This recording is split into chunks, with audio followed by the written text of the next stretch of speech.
It disappeared almost in an instant when Craig Newmark started Craigslist.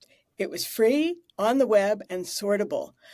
Uh, Add to that corporate greed, consolidation by chains like Gannett Media, which took on a lot of debt and have laid off journalists, sold buildings, closed down papers, and created ghost papers with no staff. Hey there, I'm Kimberly Atkins Stohr, and welcome to Justice by Design, the podcast that takes a look at the problems that we face as a society and talks to the people who are finding real solutions for them. And one thing that people who have listened to this podcast or who follow me on social media know is how deeply I care about not just the news industry writ large, which I do, but particularly local news. I am lucky enough to have spent most of my career at local and regional publications, and I know the importance of them, but they're also facing a really, really hard time right now. And that's why I'm so thrilled to be joined today by two people who are doing very good work in this space. Ellen Clegg and Dan Kennedy, of co-authors of the book What Works in Community News, Media Startups, News Deserts, and the Future of the Fourth Estate. Ellen and Dan, thank you so much for joining me today. Thanks for having us. Thank you. So I want to give each of you a chance to introduce yourselves a little bit and to introduce the What Works project, which is much more than a book. Why don't you start with you, Dan? Well, I am a professor in the journalism school at Northeastern University, and before that I spent many years as the media columnist for the late, much-lamented Boston Phoenix, which was our big alternative weekly here in Boston. And I have been looking at the local news crisis and possible solutions to it for probably the last 15 years now. This is my third book on the topic. And I have always been optimistic, mainly because of the incredible people who I've met at the grassroots level, entrepreneurs and thought leaders who are figuring out how to solve the crisis, one community at a time. And I should say that my co-author is one of the people who's involved in directly solving that crisis. So take it away, Ellen. Well, we hope. I spent 37 years at the Boston Globe, a successful regional paper. At the Globe, I led an expansion into the communities surrounding Boston, Globe North, Globe South, Globe West. Those sections were based on a print ad model and no longer exist. But I got a real feel for local news.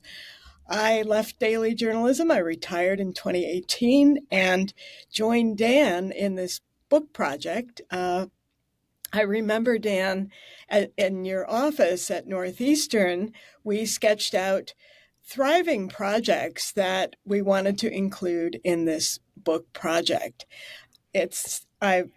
That was in 2019. The pandemic intervened, but we managed to touch down in each community we covered and do extensive interviews. I got so inspired by this movement and by people I met that I joined a group of former colleagues, business people in Brookline, a suburb adjacent to Boston, town of 65,000, and started Brookline.news in 2023. It's a nonprofit. We are funded by our donors, by some grant money. We do a few events, and I'm happy to say we're thriving. We have 3 paid employees. Wow, that's really great. And in full disclosure, and I know listeners may begin to think that I just started this podcast to invite people who I know and used to work with on the show to talk to them. But it just so happens that I know and have worked with a lot of people who are doing really interesting, innovative things. I know Dan from back in his days at the Boston Phoenix, and Ellen actually was my editor. I was part of that local regional launch that the Globe did covering the South Shore was my first real journalism job. But I want to talk about this because at that time, when I first started in journalism in Boston, you had these two pretty robust papers. It was a two newspaper town. I worked at the Herald as well as the Globe, and there was also the Phoenix. There was the Weekly Dig. There was all of these publications that really created this nice, robust local news uh, atmosphere that I really enjoyed, but that is becoming so much more rare. Ellen, I will start with you. Can you just give our listeners an idea as to why it has become so hard for local and regional news, mostly local and community news uh, organizations to survive, let alone thrive? Well, as we've all been through the digital disruption that started really in the mid aughts with the rise of the internet. But that's not the only issue at play. There was a collapse in print advertising, particularly in classifieds. And some 40% of the Globe's revenue was from those small ads, help wanted, pet for sale, in small type in the back of the paper. When I was Sunday editor at the Globe, each page of classified advertising brought in about $60,000 in revenue. The Globe Sunday edition would publish 120 pages. That revenue fed the newsroom. It allowed us to have at one point 500 journalists in our newsroom, and that disappeared in almost an instant when Craig Newmark started Craigslist. It was free, on the web, and sortable. Add to that corporate greed, consolidation by chains like Gannett Media, which took on a lot of debt and have laid off journalists, sold buildings, closed down papers, and created ghost papers with no staff. Yeah, I mean, really, one of the animating principles that Ellen and I are working on is that even though the newspaper business, and I talk about newspapers, but mainly what we're talking about these days, of course, is digital, even though they have faced very real challenges posed by technology and cultural change, they're still producing revenues. And if those remaining revenues weren't being shipped out of town in order to pay down debt and enrich corporate shareholders, there would be money in order to create a better consumer experience. Mm-hmm. I mean, the technology at a lot of these local news outlets is terrible. Maintain some of the journalism. And so what we did was we headed out to 9 different regions of the country to look at independent news operations that don't have to worry about these corporate pressures to earn, and are really reinventing local journalism from the bottom up. And what we found is just very encouraging in community after community.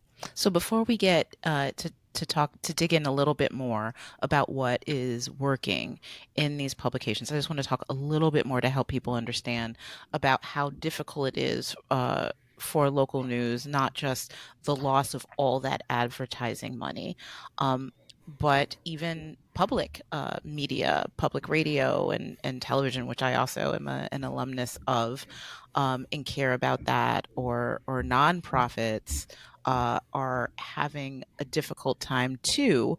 I feel as you were talking about all of the factors that are against small local businesses, I feel like all of them has touched me. I've previously worked for a Gannett paper, which is a shell of itself now. I previously worked for the Boston Herald, which was bought up by a venture capitalist firm, and it bears no resemblance to the paper that I used to work for. The other community papers that I was talking to no longer exist. Just get a sense. I know a lot of times people say, well, what can we do to save journalism? And my answer is always subscribe to local news.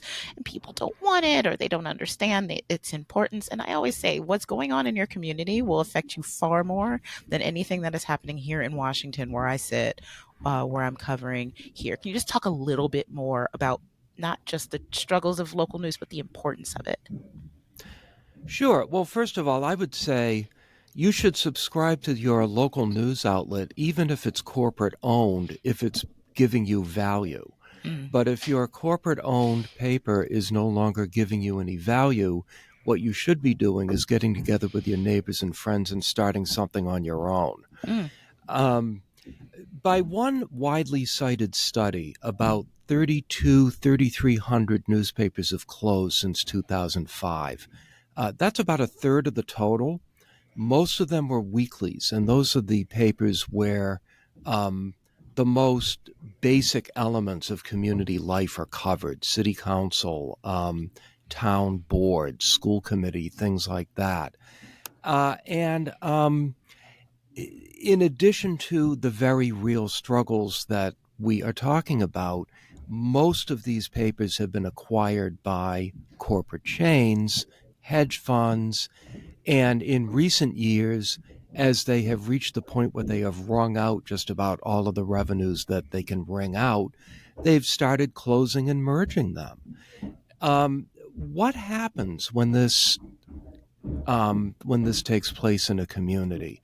Well, we've looked at a number of academic studies. Our book is not academic. We did on the Right. ground reporting, but we surveyed academic studies, and I can talk about a couple, and Ellen can talk about a couple. But one thing I would point to is that studies show trust in news is much higher at the local level than it is at the national level. mm. And so when you lose that local news, people end up fighting over things that they've seen on cable news. And that isn't healthy for communities, and it's not healthy for society. Another thing that happens when local news disappears is that fewer people run for local office. Voter turnout goes down. You are more likely to vote a straight party ticket because Yep. you really haven't heard of anybody below maybe the level of mayor.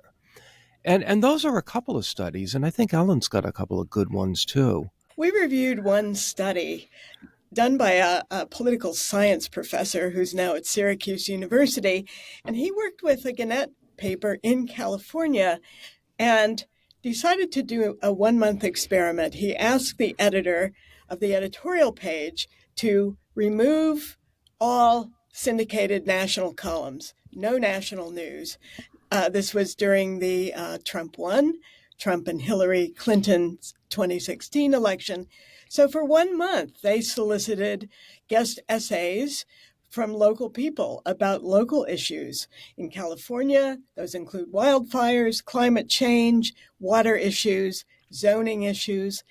And then this professor, Josh Dar, and his colleagues went into the field and did a survey, and they found that the partisan temperature had gone down a bit, that people uh, felt some commonalities with their neighbors, that they were more informed about local issues. And, we live our lives locally. And in Mhm. Brookline, uh, readers of our digital site, which is free, nonprofit, they see me in the grocery store. They see me at the farmer's market. They see our reporters at meetings, and they can react and talk. People call me up. And the heavily partisan issues that are driven by cable news do local issues do not map neatly onto the red-blue divide. People have nuanced positions, and we hope by reflecting that we can rebuild community. That's so true. Having been lucky enough to work for many years in the local space, covering school boards, board of selectmen meetings, people from Massachusetts understand what that is. You know, small school boards in New York, up north of the city and communities there, you do learn so much more, but you learn the interaction of people between people and the media is very, very different. And people really appreciate when the things that they care about are being covered. And it's important for journalists to understand. When I was first working at Globe South, Ellen, I remember I was going to a Board of Selectmen meeting in Milton about a proposal to make a small section of a street one way. And I thought, really? This is what I went to Columbia Journalism School. This is what I went to Columbia Journalism School to do. And I get to this meeting and it is standing room only. There's an overflow room. Like, people in Milton were hot about this. And it was important. And it actually produced some really good journalism about what was going on there. And I learned a lot about that community as a reporter. And so, yeah, local news is really crucially important for people. So I want to get to the money, because that's what a lot of this boils down to. I get the number one comment I get on social media when I post a column is paywall, can't read it, because the Boston Globe has found that to make up for all that Craigslist stolen ad revenue, they have doubled down and done a model that makes it one of the few profitable newspapers in the country, really focusing on subscribers and putting out good content so that subscribers come back. And that seems to be working, but that doesn't work for everybody. Talk about what works in local news. You talk about things that are nonprofit or public, even public radio. My alma mater, WBUR, is suffering. How do you pay for local news to keep it afloat? Well, let me maybe one of the ways to do that is for Alan and I to each talk about one of the projects that we reported on. Please do that. And one of the projects that I reported on was the Colorado Sun, which has had a very interesting trajectory since it was founded in 2017, 2018. I forget. It's in the book. The Colorado Sun was founded by 10 of the top editors and reporters at the Denver Post, which had been really ripped apart by cut after cut after cut at the hands of its hedge fund owner, Alden Global Capital. So one of the things that we've really enjoyed about looking at the Sun is that they've been very nimble and have changed their business model several times in response to changing opportunities.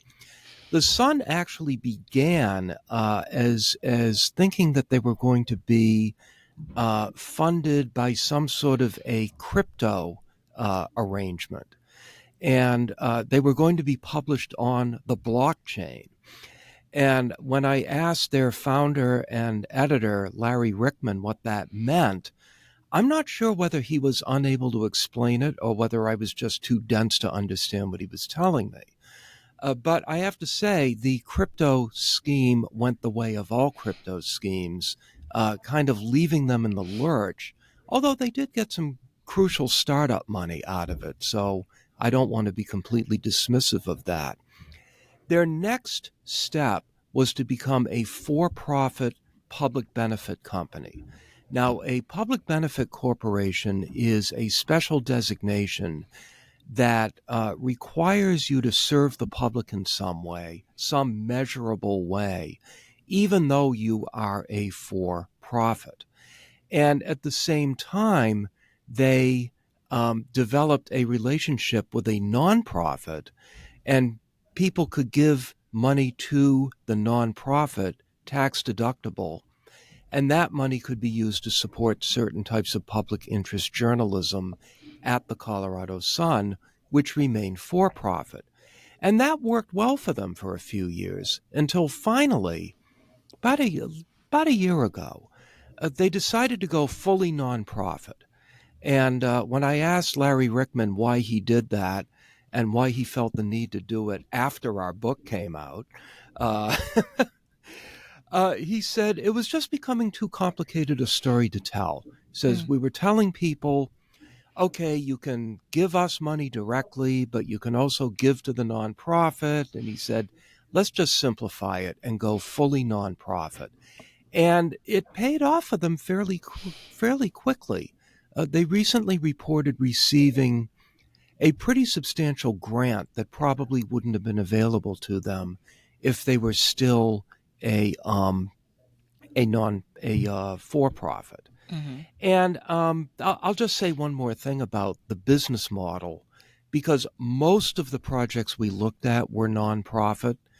Frankly, we would like to see more for-profits, but that's just very difficult in this environment. Nonprofits tend to try to build a three-legged stool for themselves. One of those legs is contributions from readers. Generally speaking, these sites do not have paywalls, but they ask people to support them. Sometimes there is a tote bag or something in it for them if they do that, sometimes not. Uh, Another leg of the stool is large gifts, foundations, things like that. High net worth individuals, which I've learned is nonprofit speak for rich people. And then you try to develop a third leg, and this is hard, but it's really important. A third leg of earned income. And by earned income, that's everything else. Nonprofits can take advertising. Most of them do, although it tends not to be as significant a part of their revenue stream as is the case with a for-profit. And events. And events are done in various ways. They can be paid events. They can be sponsored events. But if you can have events, not only does that give you a better opportunity to connect with your community, but it can be a moneymaker as well. And that is probably the perfect segue to a terrific event that Ellen helped organize recently. Yeah, the It's like you three-legged guys have done this before. Just a few times. I should say for my listeners, they also have a podcast which is called What Works that you should also subscribe to. But go ahead, Ellen. Right. The three-legged stool is an important model, and at Brookline.News, that's important for us. We have individual donors. We have some generous high wealth individuals who have given very generously. We also have some sponsors. A couple of real estate agents in town sponsor our newsletter, and we had a great success when we tried our first event, a moth-like story slam called at Coolidge Corner Theater, a nonprofit theater in the center of Brookline. We lined up speakers, local speakers, to tell about their lives. We supplied coaching. It was an all-volunteer effort. We priced the tickets at $25 with scholarships available, and we sold out the Coolidge in one day, 400 people. Wow. It built, the energy in the room was fantastic. The reader engagement was really energizing and inspiring, and subscriptions for a for-profit entity like the Boston Globe are a sign of reader engagement. Which is the coin of the realm now. It's all about finding your audience, meeting your audience, and tracking what your audience wants. Yeah. So I know I've definitely talked to Dan a little bit about this, but we're talking about the importance of information and being what you were describing as a not a low information voter. You're saying people don't know, they can't keep track of what their school board or local city council is doing. And so when they go to the polls to vote for someone, they really don't know, or they don't know what initiative or a ballot question might be. To me, that's the definition of a low information voter. It has nothing to do with presidential races with people who have the highest name recognition of anybody. That's not it. It's that. But how we get our information has changed so much. I feel like, particularly after an election, it seems like voters, when you talk to them, they are all living in their own individual worlds with their own individually curated bits of information. So talk about, as a tool of democracy, whether it's community news or bigger papers like the Globe, which is not, none of this conversation applies to a paper like the Globe that, had the benefit, in addition to having good readership and subscription, being purchased by a billionaire. Like we are in a different field. But talk about how having that information is important for democracy to function, and how we can ensure that people get better information. I'll Well, start with, you you go, you you go ahead, Dan. you talk about the Globe not necessarily being in this category, but one of the projects that Alan reported on is almost a sister paper to the Boston Globe, the Minnesota Star Tribune, Hmm. and they are just incredibly important to the Yes. democratic governance of Minnesota.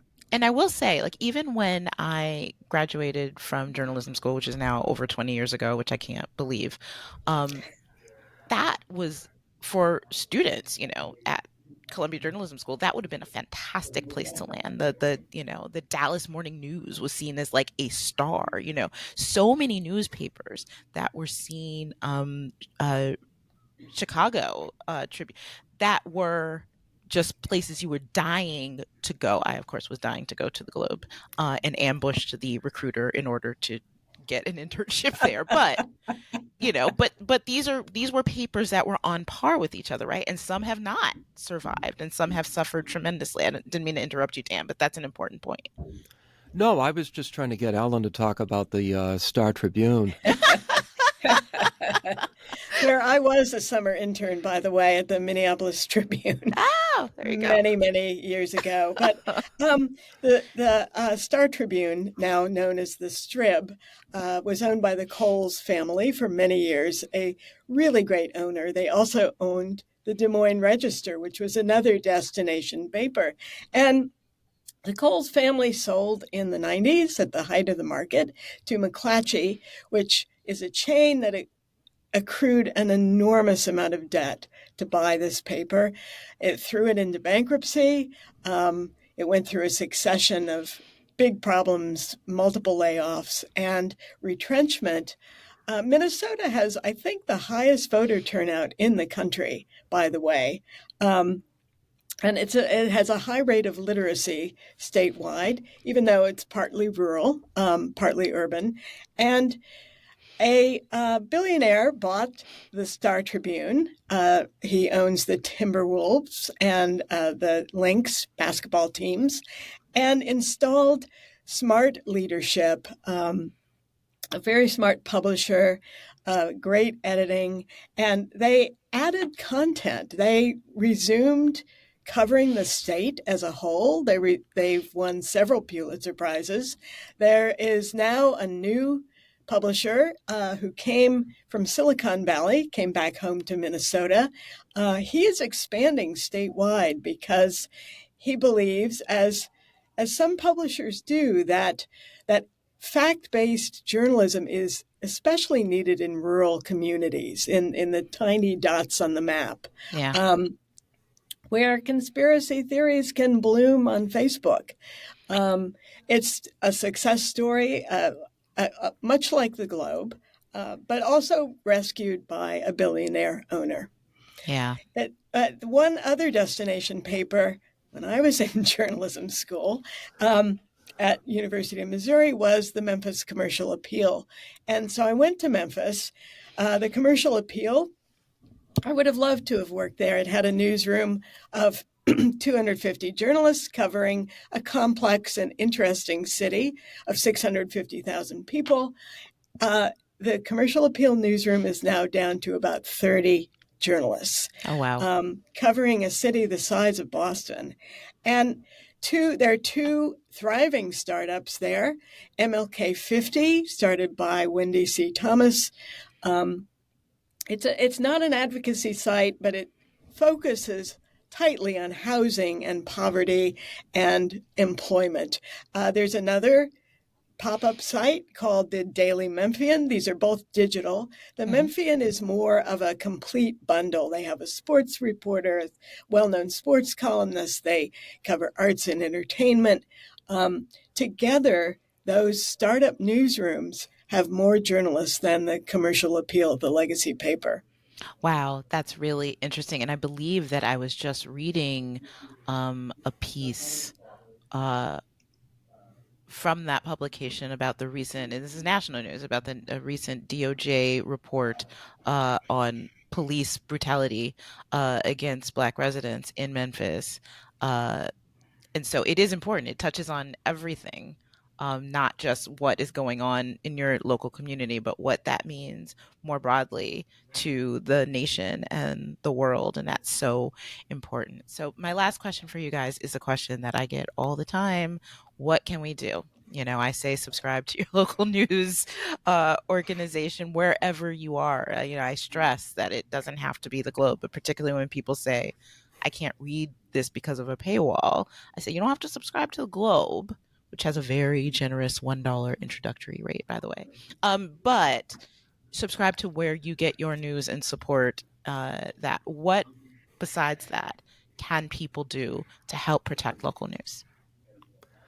Yeah, I don't want to sound like I'm giving an advertisement to the Globe, but even if you pay the full non-discount rate of $30 a month, which is one of the highest rates that any newspaper charges in the country, it's still just $1 a day. Mm-hmm. I mean, it would seem to me that that is worth it if you want to be informed about what's going on in your region and state.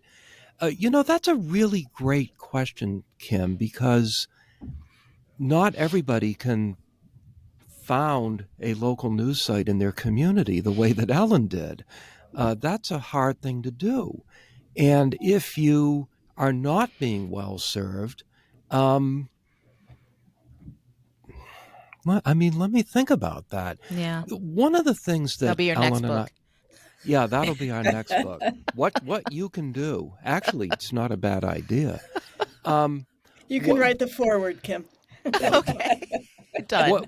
one of the phenomena that we discovered, and not terribly surprising, is that affluent suburban communities largely have this problem covered.